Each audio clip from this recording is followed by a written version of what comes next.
देश दुनिया की हर वड्डी खबर दे हुणे डाउनलोड करो number 1 news app Dainik Savera times. शुक्रवार को आरबीआई द्वारा घोषित हुई नई नीति को लेकर दैनिक सवेरा के मुख्य संपादक श्री शीतल विज जी लिखते हैं कि शुक्रवार को रिजर्व बैंक ने हर 2 महीने के बाद घोषित होने वाली नई मौद्रिक नीति में एक नया कदम उठाया है। अब सरकारी बॉन्ड्स में सीधे निवेश हो सकेगा। इससे पहले छोटे निवेशक केवल बीएसई और एनसीई के छोटे बॉन्ड्स ही खरीदते थे। इससे भारत दुनिया भर के चुने हुए उन देशों में शामिल हो जाएगा जहां निवेशक सीधे आरबीआई के बॉन्ड्स खरीद सकते हैं।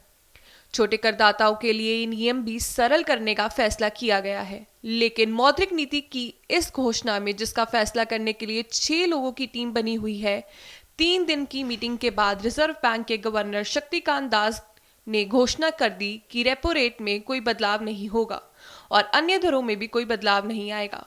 बदलाव हो जाता तो ब्याज दरें सस्ती हो जाती और इससे उस निवेश को बढ़ावा मिल सकता जिसकी उम्मीद अभी पेश हुआ बजट कर रहा है। लेकिन क्योंकि माहौल वैसे ही सकारात्मक हो गया है, इसलिए रिजर्व बैंक ने इन दरों से छेड़छाड़ नहीं की।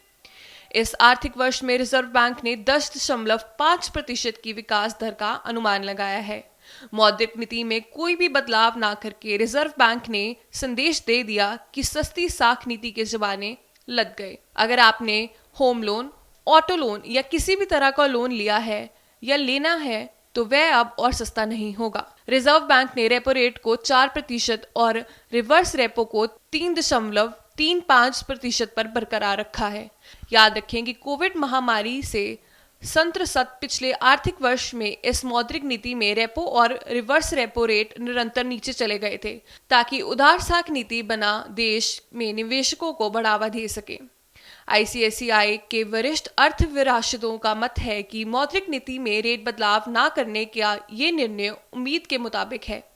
उम्मीद ये है कि आने वाले दिनों में जब आपूर्ति बढ़ने और बेकारी काम मिलने में उचित संतुलन होगा, महंगाई से राहत मिलेगी, तब आरबीआई दरों में भी कमी आ सकती है। इसलिए आरबीआई दरों वाली इस मौद्रिक नीति में ना हिलाना विकास और वित्त स्थिरता के लिए अच्छा है। याद रखा जाए कि पिछले पूरे साल में उदार साख नीति देने वाले रिजर्व बैंक रेपो रेट में 115 बेसिक पॉइंट की कटौती कर चुका है, लेकिन अब पिछले 3 बैठकों में रिजर्व बैंक ने प्रमुख मौद्रिक नीति दरों में कोई बदलाव नहीं किया। इसका अर्थ निवेशकों के साथ कोई अन्याय नहीं है, क्योंकि इस समय रेपो रेट 4% है, जो पिछले 15 साल के न्यूनतम स्तर पर है। इसी कारण रिवर्स रेपो रेट, यानी जिस दर पर बैंक अपने पास जमा रकम को रिजर्व बैंक के पास रखते हैं, भी 3.5% पर ही रुकी है।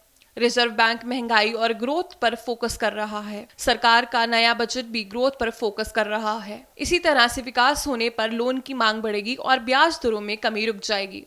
जब विकसित होती अर्थव्यवस्था अपना जलवा दिखाएगी तो मई जून के बाद ब्याज दरें ऊपर की ओर जा सकती हैं, क्योंकि तब तक आर्थिक स्थिति सही हो जाएगी और मांग भी बढ़ जाएगी।